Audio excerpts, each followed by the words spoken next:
East-West Horizon's mission is to focus on news between China and the United States, to bring in-depth analysis on important issues, to combine Oriental wisdom and Western culture, and to appreciate beauty and characters from both sides. Hello everyone, this is East-West Horizon.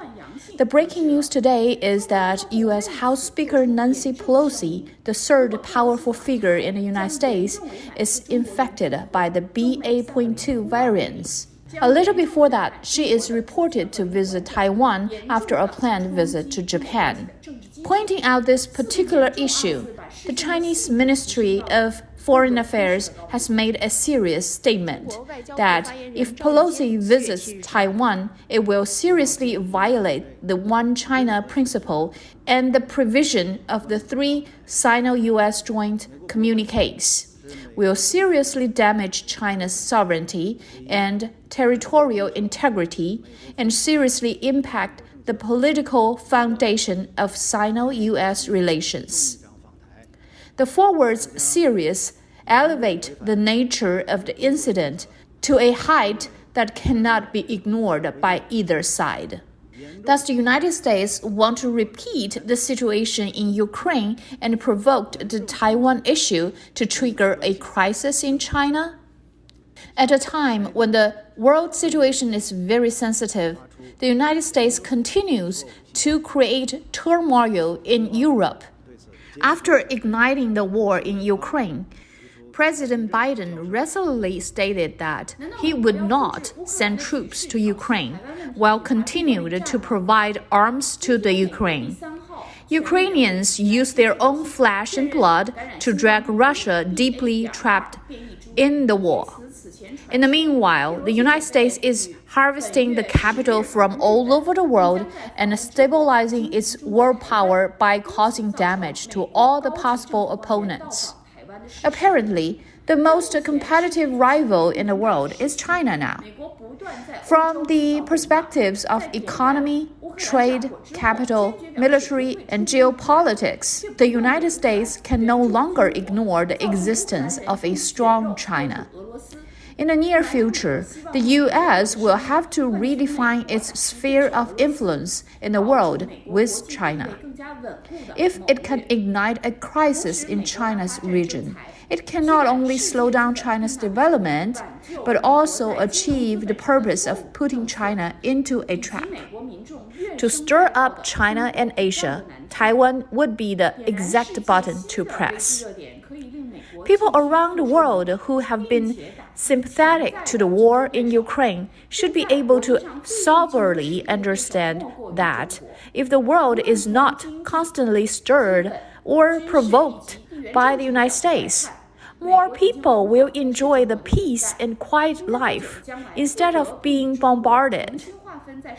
However, the Taiwanese people and the Taiwan media have thoroughly analyzed their own situation. From the very beginning of the Ukraine crisis, they had a deep understanding of Taiwan's own situation. First of all, according to the UN chapter or International Understanding and Agreement, Taiwan issue is no doubt a China's internal affairs. Taiwan is never a sovereign, independent country or region. Therefore, if the United States did not send troops to defend the integrity of Ukraine, a sovereign country, it would be even more impossible for the U.S. to send troops to a non-sovereign region like Taiwan at all.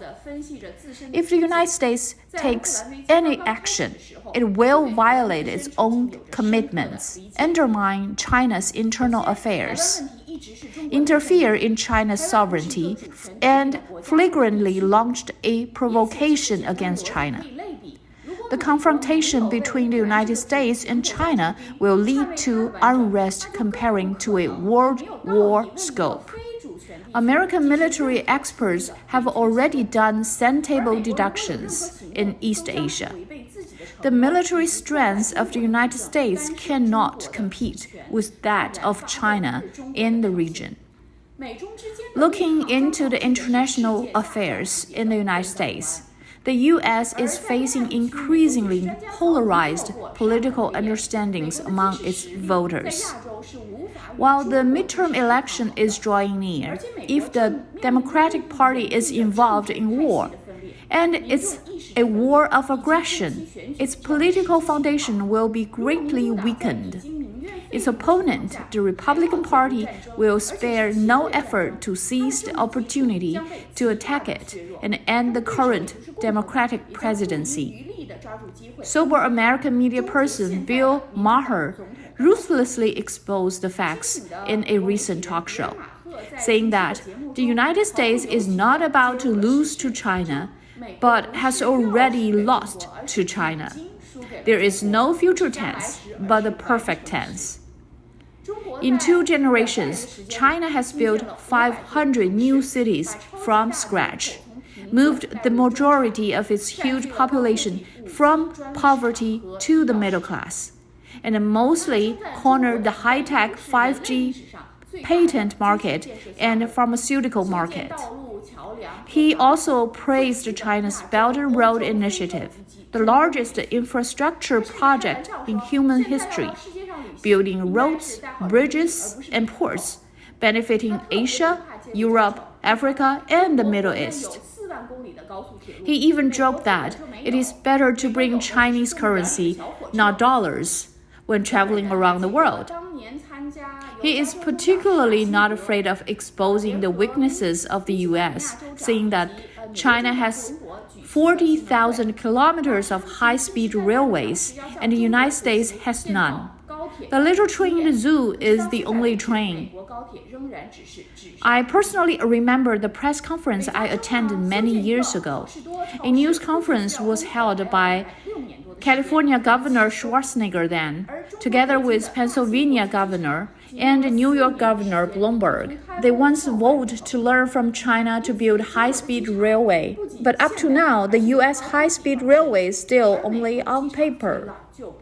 The construction of a Costco supermarket in the Northern California local city will not only require a referendum, but also a 6-year wait to start.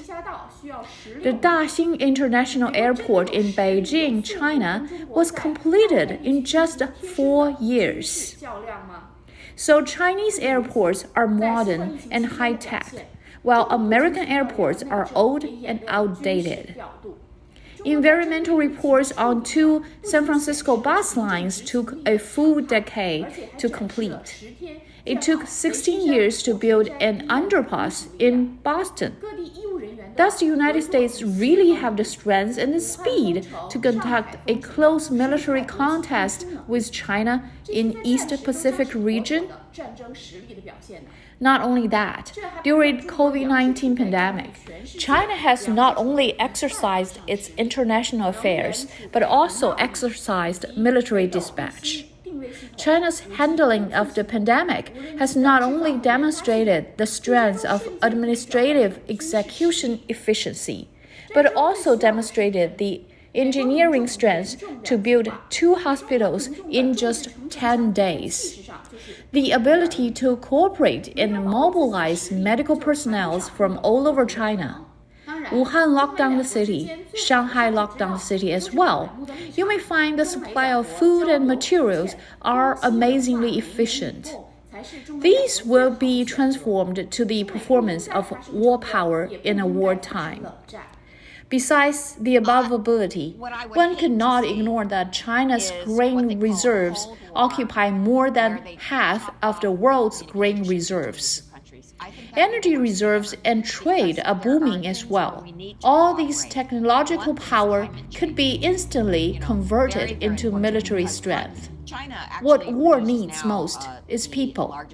The serious polarization of the American people is incomparable with China's unity in terms of momentum. Without the strength to defend oneself, there's no possibility of peace. Above all, what we are trying to find out is the best way to connect China and the United States, just like our mission stated for this program. The communication, understanding, and mutual respect between China and the United States are the best choices for those two giants.